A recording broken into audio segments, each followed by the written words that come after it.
Olá, iniciamos mais um programa Em Vista, Aprendendo com Quem Faz.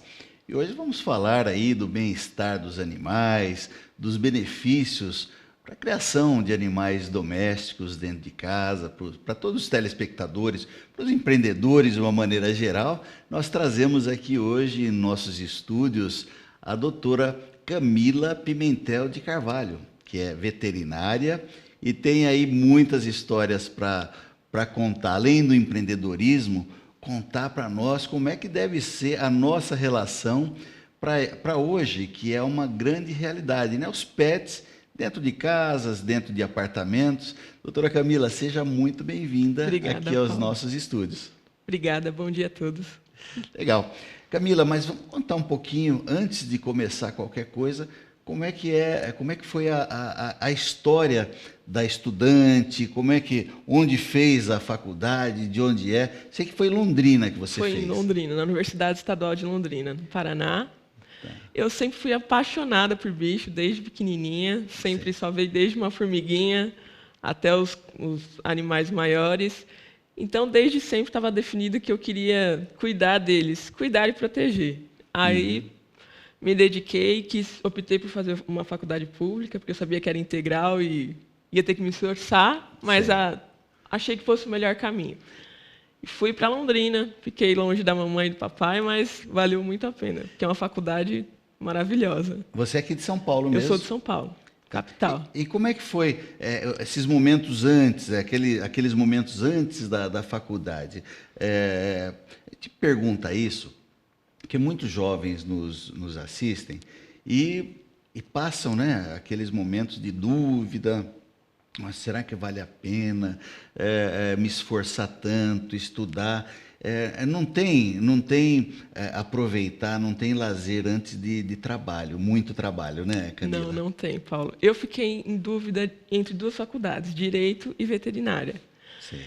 Mas depois que, conduzindo o curso, assim, dá para você perceber que você consegue fazer muita especialização. Você consegue ir tanto para uma área, continuar na veterinária, como ir para o direito. Você tem que ir atrás de especialização. E antes disso, você tem que fazer, sim, muito esforço, deixar de sair, deixar de ir para a balada, mas você tem que saber que a recompensa depois acontece. Tanto estudando, quanto conhecendo pessoas novas, indo em festas na faculdade. Só que aí não vai ter mais aquele peso nos ombros daquela responsabilidade de entrar na faculdade. Você vai conseguir se divertir muito mais e vai valer a pena o esforço de antes.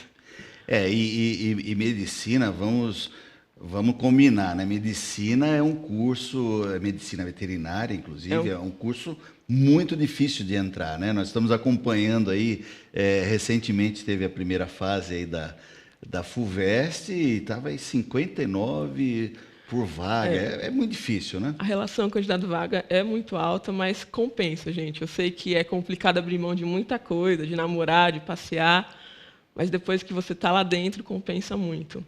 Tem que continuar se esforçando muito, mas tem muita coisa legal. Todo dia é uma descoberta nova, vale muito a pena. Sabe o que está me chamando a atenção, que você falou, né? Poxa, teve que deixar, né, mamãe, papai e se atirar na vida, né? Como é que é essa experiência para uma jovem? Você foi jovem, é jovenzinha e foi mais jovenzinha ainda para outro estado, outra cidade. Como é que é essa coisa de precisa ser bem empreendedor, né? Para, vamos dizer, se atirar. Tem que ter coragem, tem que saber o que você quer, correr atrás dos seus sonhos mesmo. Você vai abrir mão de muita coisa, mas você vai ganhar muita coisa. Então, eu conheci muita gente, muitas pessoas legais, professores, amigos. Então, vale muito a pena. O negócio é ocupar seu tempo, não ficar parado. Vai estudar, faz estágio, vai atrás de aprender. Eu trabalhava no final de semana em pizzaria. Não dá para ficar parado, tem que correr atrás, porque se é o que você quer, vale a pena. Sim. E lá, quando você estava naqueles momentos de dificuldade, lógico que para entrar é muito difícil na faculdade, mas olha, eu não sei se serve de alento, se serve de alerta para os jovens que nos assistem. entrar até que nem é tão difícil assim depois que você percebe, né? O sair é mais, né? Porque como é que... teve momentos, eu tenho certeza, nós não falamos antes a respeito disso, mas teve momentos assim que você deve ter pensado, né? Puxa, o que eu estou fazendo aqui, né? Será que eu continuo? Aconteceu isso também?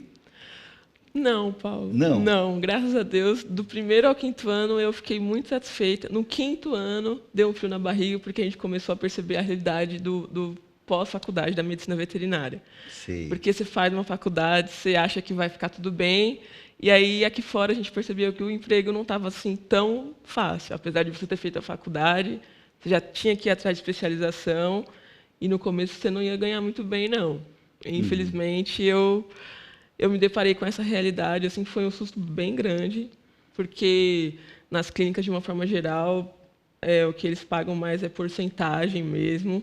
Sei. Então, foi uma hora que, na faculdade, eu não pensei em desistir da veterinária, mas depois de formada, eu falei, nossa, será que eu vou ter que ir para outra área? Porque quando você está formado, você quer se bancar, né? Você quer dar continuidade à sua vida de uma forma independente. E aí foi aquele susto, e eu falei, gente, vou ter que mudar de área, mas persistir, procurando mais empregos, até às vezes fazendo outra coisa, mas Sei. estamos aqui. Na medicina convencional, você depois que termina, você acaba fazendo depois residência. Tal. Tem isso também na veterinária? Tem residência na medicina veterinária. É. Mas, como eu sempre gostei de comportamento, ainda não é uma realidade muito forte no Brasil. Tá? Sei. Tem residência em clínica, médica, em cirurgia, mas em zoonoses, mas na parte comportamental, não. O que a gente tem agora é uma pós, que começou agora em 2015, que é o que eu gosto de fazer. Sim, mestrado, residência, tinha para fora do país, mas financeiramente não dava para fazer. Então, eu preferi parar um pouco de estudar, estudava por conta, por livros, né? Revistas, e trabalhei na clínica, sempre me atualizando. Na clínica, depois tive a oportunidade de trabalhar no PET e agora no CCZ, mas a parte de residência na veterinária em comportamento animal, em bem-estar, ainda não existe, infelizmente. Mas existe já uma pós, que é muito legal, vai começar... Pode falar o nome dos lugares? Claro, à vontade, à vontade. Na Qualitas vai começar no Rio, tomara que venha para São Paulo, e na Unifeob vai começar também agora Começou no meio do ano passado e agora vai ter outra. E isso é muito legal, porque agora, de fato, é que a veterinária está dando atenção para essa parte comportamental dos bichinhos. Porque antes era mais área de enfermagem ou de psicologia, porque eles estão sendo bastante usados já há algum tempo na parte de zooterapia, que é usar os animaizinhos, usar não, né? Trabalhar com eles para ajudar na recuperação de acidentados ou de crianças especiais. É muito legal. E, bom, você se formou em 2009. 2009. Agora, em 2015, deve ter aí uma pós-graduação. Isso. Isso tem só no Rio que você falou? Tem no Rio e agora na Unifeob, também agora em São Paulo. Unifeob, onde é essa faculdade, Camila? Se eu não me engano, é em São José do Rio Preto, mas a pós vai ser ali na Aclimação. Aqui vai ser na capital. Aqui na capital. Isso já vai ajudar bastante as pessoas que têm interesse, aí, né? Que têm interesse.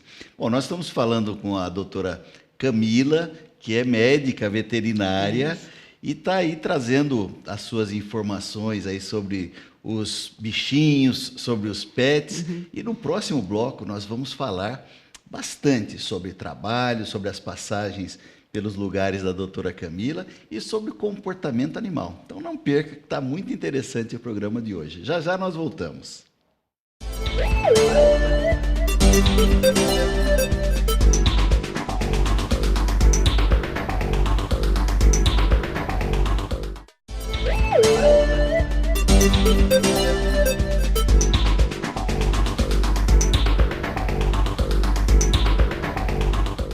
Estamos de volta com o programa Em Vista, Aprendendo com Quem Faz, hoje falando com a doutora Camila Pimentel de Carvalho, que é médica veterinária, e vem contar aqui para nós do Em Vista essa relação com os animais e como ela chegou aí como uma empreendedora, né, a fazer aí esse trabalho. Mas antes de continuar com a doutora Camila, eu quero agradecer aí a todas as parceiras, as co-irmãs que retransmitem o nosso programa em todo o estado de São Paulo, as TVs comunitárias, as TVs educativas, as TVs, inclusive a NGT, um grande abraço ao pessoal do Rio também que nos acompanha. É uma alegria poder entrar aí na sua casa e dividir um pouco dos conhecimentos das pessoas que vêm aqui em nosso programa.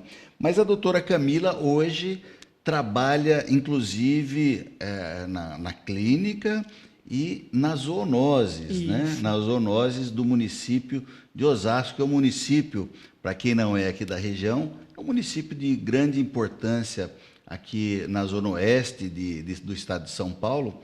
E falar desse trabalho das zoonoses. O que você faz nas zoonoses, Camila?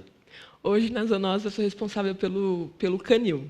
Pelo canil e pelo gatil, pelo controle e pela guarda desses animais, pelo bem-estar deles. Sim. E aí eu tenho que fazer atividades com esses animais para que eles fiquem o menos estressados possíveis, tenho que socializá-los para que eles possam ser futuramente adotados. Então, a nossa dificuldade é que esses animais, de uma forma geral, são animais abandonados, tá? Eles são animais que vêm de rinhas, no caso dos pitbulls. Eu tenho hoje no CCZ cerca de 15 pitbulls que simplesmente foram abandonados em praças ou soltos na rua porque a pessoa não queria mais, ou ele não tinha mais serventia em briga de rinha, ou a pessoa criou de uma forma errada, ele se tornou um animal agressivo, não quis mais, simplesmente soltou. E eu tenho funcionários muito legais lá dentro hoje, que a maioria consegue pegar nesse animal, consegue ter uma interação com ele. Eu peço para fazer, eles fazem. E aí a gente vai conseguindo socializar esse animal para futuramente ele morar numa fábrica ou morar numa família que tenha condições de lidar com a raça. Camila, nós temos, em especial eu que sou um pouquinho mais experiente que você, porque eu sou mais velho, nós temos aí era um terror quando a gente era menino, era moleque, né? Que a gente ouvia, nossa, a carrocinha está chegando, pega o Rex, guarda, porque vai virar sabão. Isso daí é uma lenda. É um mito, Paulo, isso mito, não existe. Eu queria até aproveitar o momento, porque, olha, é interessante que se na CCZ, né, que é o Centro de Controle de Zoonoses, né, tem aí uma veterinária especializada nos cuidados dos bichinhos, nos bem-estar dos bichinhos. Então, os animaizinhos que são presos não viram sabão, não, né? Não viram sabão, Paulo. Olha, você tirou, era uma coisa que eu acreditava, viu? As pessoas ainda hoje perguntam isso para nós, quando nós estamos em eventos, em final de semana. A carrocinha ainda recolhe animal para fazer sabão? A carrocinha nunca recolheu animal para fazer sabão. Recolhia-se os animais, e a realidade era outra, bem distinta da de hoje, né? Mas hoje a gente procura dar o melhor nível de vida para eles enquanto eles estiverem com a gente. Mas eu imagino que devem acontecer situações extremas também. Quando que, emendando a pergunta, quando que acontece de ter que haver um sacrifício, a eutanásia do animal? Paulo, de uma forma geral, quando os animais chegam atropelados e a gente clinicamente não vai conseguir ajudar aquele animal dentro das nossas condições do CCZ. São condições limitadas nesse sentido, porque nós não somos um hospital veterinário. Nós somos um centro de controle de zoonoses, então os outros profissionais da clínica veterinária são ótimos que estão lá, mas os recursos deles são limitados. Então, animais que têm membros quebrados, com fraturas expostas, por exemplo, a gente tem que eutanasiar, porque a gente não tem condição para fazer uma cirurgia desse porte lá, e a recuperação, principalmente o pós-operatório, seria muito complicado. Então, nessas condições, os animais são eutanasiados. Sim. Os animais bravios, quando a gente não consegue recuperar, a gente eutanasia, mas a gente dá um período mínimo para eles de 3 meses. Nesse período, a gente tenta lidar com eles, tira com corda, sem corrente, tenta não usar focinheira, mas hoje, eutanásia no CCZ realmente são nos casos extremos mesmo. Isso. Tanto é que as pessoas estão super convidadas para ir até lá, conhecer os animais, possivelmente se apaixonar por algum e adotar, Pois é, né? vamos aproveitar esse espaço para fazer propaganda. para fazer, né, a propaganda. Como Tem mais de 100 animais no CCZ hoje, é? cerca de 90 cães e mais ou menos 25 gatinhos. Os gatinhos, de uma forma geral, saem com mais facilidade, mas tem bastante animalzinho legal lá para... E, pessoal, não existe essa história de que adotar filhote é melhor, não procede. Tem muito animal adulto no CCZ que é muito bonzinho, que é só uma questão de se adaptar à sua forma de viver, que ele vai te dar muito prazer e muito amor também. Então, esse é um outro mito, Camila. Eu crio cachorro de grande porte desde criança. Tá. Né? Eu tenho, já tive pastor belga, já tive aí fila brasileiro, tive, enfim, dogo argentino. Hoje eu tenho uma labradora. Só raças pequenas, né? Só raças tranquilas. grandes, né? Mas eu sempre ouvi, né, dos criadores, tal. Você falou, e é um mito também, que o ideal é pegar aí quando ele está desmamando, aí aos 2 meses, tal. Em especial, que a sociedade vê aí os pitbulls, por exemplo, né, que são raças bravias, né? São raças fortes. São né? raças fortes. E aí, pegar um cão desse, adulto, a pessoa não corre mais risco do que ter um filhotinho? É assim, ó, Paulo. Obviamente, a gente não doa um pitbull para qualquer perfil de pessoa. Uhum. Existem pessoas que têm perfil para adotar um pitbull e tem pessoas que não. Não dá para você doar um pitbull para um senhor idoso, por exemplo, que não vai ter condição de lidar com esse animal, de fazer exercício com ele, porque muito provavelmente ele vai ficar no quintal, acumulando energia, e aí ele pode direcionar, e provavelmente vai direcionar para a agressividade. A gente procura doar esses animais para criadores, para adestradores, que são pessoas que têm conhecimento da raça e possivelmente vão evitar um acidente, entende? Sim. Então, a gente não quer... o que a gente menos quer é doar animal para causar acidente. A gente quer que as pessoas entendam que os animais são bem-vindos na família. Mas, de novo, esses animais do CCZ, de uma forma especial, são animais abandonados, que sofreram, os pitbulls, eles já sofreram muito. Então, a gente espera mais tempo. Tem pitbull lá quase 1 ano com a gente. A gente só vai doar... Socializa primeiro. Isso. A gente submete ele a uma série de situações, pessoas distintas. Tem pessoas brancas altas, por exemplo, que tem pitbull que não aceita. Então, a gente não sabe o histórico dele, a gente imagina que ele pode ter sofrido maus tratos nesse sentido, para uma pessoa com esse perfil. Então, o que a gente quer é que essa pessoa passe o maior número de vezes no canil dele, não faça nada, só para ele entender que tudo bem esse tipo de pessoa existir, que ele não vai mais sofrer com isso. Então, a gente só passa a doar esse animal quando a gente percebe que ele não vai mostrar os dentes de uma forma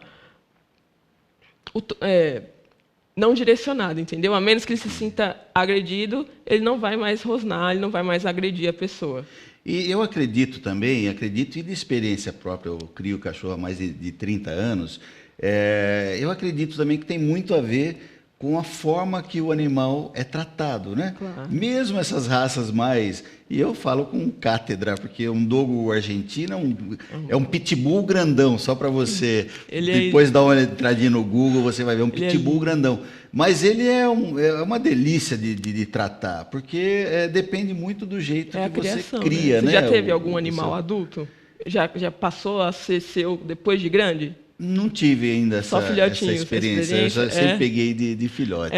Aí você sabe todo o histórico, nesse sentido é mais tranquilo, né? Você sabe todo o histórico do animal e você não submeteu ele a nenhum maus tratos. Então, provavelmente você nunca teve acidente com essas raças. Graças a Deus, né? Não, graças a Deus não. Bom, Camila, nós vamos fazer mais um pequeno intervalo. Estamos falando com a doutora Camila Pimentel de Carvalho, que é especialista em comportamento animal. No próximo bloco, nós vamos continuar falando aí, talvez, do seu bichinho. Não saia daí, já nós voltamos.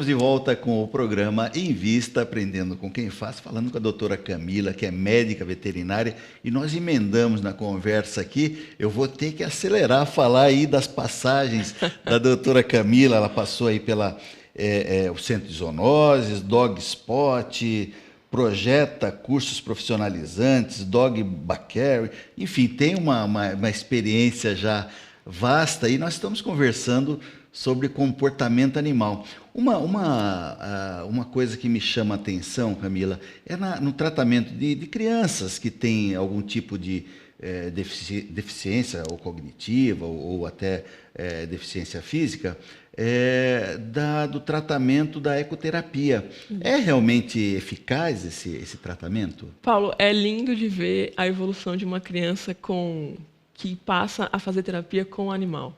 Elas, de uma forma geral, elas têm medo do outro ser humano. Crianças, por exemplo, com autismo, têm uma certa dificuldade em lidar com o mundo externo.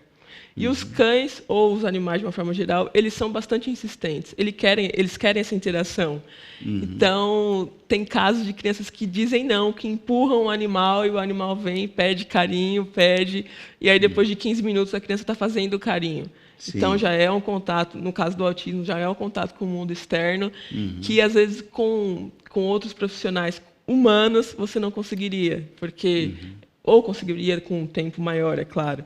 Mas é muito gostoso de ver, porque os animais estão ali de uma forma muito sem preconceito, né? Eles estão ali por amor mesmo, e eles querem essa interação. Então, tem casos na educação de escolas com crianças com dificuldade de leitura, que elas leem para os animais, para cães, para gatos, e aí as notas no final do mês melhoram bastante também. É sensacional. Idosos, na faculdade, um professor meu fez trabalho num asilo, Sei. com um cão, e os idosos passaram a viver mais também, a gente documentou isso. Que legal.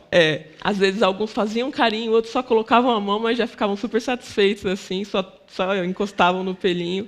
Então, os cães, os animais, os cavalos também, é que a minha vivência com os equinos não é tão intensa quanto cães e gatos. Sei. Mas também o trabalho com a ecoterapia para pessoas que se recuperam de acidentes é fantástico. Olha, eu tenho uma sobrinha de coração que não perde um programa, a Larissa, filha do Luiz Borges, lá um beijão. Eu sei que você está assistindo, e aí teve um trabalho aí com ecoterapia, inclusive em Osasco, salvo engano, era no Parque Chico Mendes. Eu não sei se ainda tem esse Eu acho que trabalho. Nesse momento está um pouquinho parado, mas eu sabia.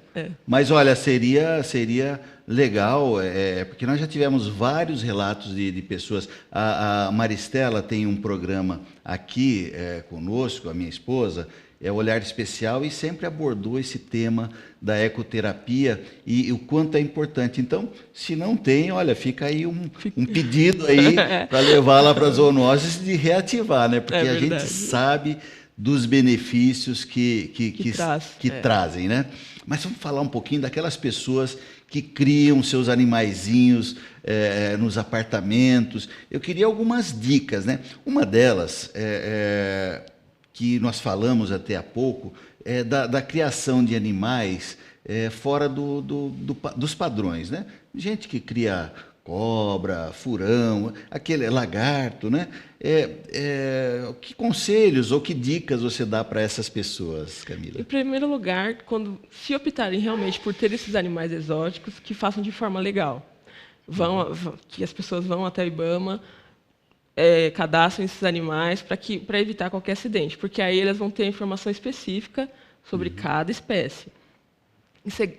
A partir daí, estudou bastante a espécie, sabe qual é o tipo de alimentação, sabe como tem que lidar o manejo, quer realmente esse animal? Então, ótimo. Porque assim, Paulo, um exemplo, uma pessoa que é bastante carinhosa resolve por bem ter um réptil em casa. Isso não tem sentido, porque a pessoa que é bastante carinhosa, ela quer pegar, ela quer abraçar, ela quer beijar, e não é da natureza do animal. Então, procure um cão ou procure um gato. Um gato tem que ver também se é o perfil dele. Procure animais que façam parte do seu perfil. Se você é uma pessoa que faz bastante exercício, que gosta de correr, então vá atrás de espécies que tenham essa dinâmica na sua diária. Porque se de repente você pega um animal, uma sucuri, por exemplo, e você trabalha o dia todo, não estudou, você vai abandonar esse animal eventualmente, porque vai causar acidente. Eu estava comentando com você, Sim. teve um caso de um animal que uma sucuri foi abandonada num aquário. Por quê? Porque provavelmente a pessoa trouxe de forma ilegal, tá? No Pantanal, sei lá de onde ela foi, e não quis mais o animal, deixou lá e foi embora, deixou dentro do apartamento e foi embora. O animal foi resgatado pelo IBAMA e hoje está bem. Mas isso não pode acontecer. A gente tem que saber que a gente tem que começar a respeitar os animais. Eles são seres vivos e merecem todo o nosso respeito, certo? Além do aspecto legal, né? Tem animais que são proibidos, né? Parece que o macaco, o macaco, outros animais, não são permitidos, né? Como é que funciona a legislação? A legislação. Então, assim, Paulo, de uma forma geral, eles não são permitidos. São animais são animais silvestres, que é para ficar no meio silvestre, ou em zoológicos, ou em centros de bem-estar animal mesmo. Por quê? Porque as pessoas que têm esses animais, elas maltratam, sem saber, mas maltratam, porque elas passam a criá-los como filhos ou como crianças. Os primatas, de uma forma geral, acontece bastante isso. E se forem descobertos, além de serem possivelmente serem presas, vão levar multa e o animal vai ser recolhido, tá? Sim. Infelizmente, o animal não vai viver bem também no cativeiro, vai sentir muita falta da família, mas é o papel do IBAMA e eles vão recolher esse animal. Então, se não tiver legalizado, provavelmente a pessoa vai ter problema. Com papagaio também. Papagaio, o parque do Tietê está lotado, porque as pessoas trazem de forma ilegal dentro de caminhões. Depois acabam abandonando? Abandonam porque, às vezes, o bicho faz muito barulho ou vive muito. Papagaio, se viver direitinho, vive mais de 80 anos. Sim. E aí a pessoa pode ir embora, pode viajar, não quer mais o animal, abandona. O parque do Tietê, o Parque Ecológico do Tietê, tá com restrição de aceitar papagaio, porque está muito cheio, de tanto número de abandonos. Sim. Mas, Camila, olha, nós estamos chegando já ao finalzinho do nosso programa. Eu queria meio que encerrar o programa com algumas dicas de criação, né, no apartamento. As pessoas hoje têm nos apartamentos. O pet aliás, é uma delícia criar os animaizinhos, né? Eu queria que você desse algumas dicas para essas pessoas na criação dos animais. Gente, em primeiro lugar, é bastante paciência com eles. Eu preciso que vocês comecem a entender o recado que eles dão para a gente com o comportamento deles, tá? Eu vou dar um exemplo bastante específico, que é o xixi fora do lugar.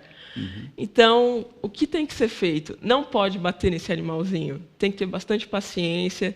Você tem que colocar fraldinha ou jornal para ele. Usar o xixi pode, o xixi não pode.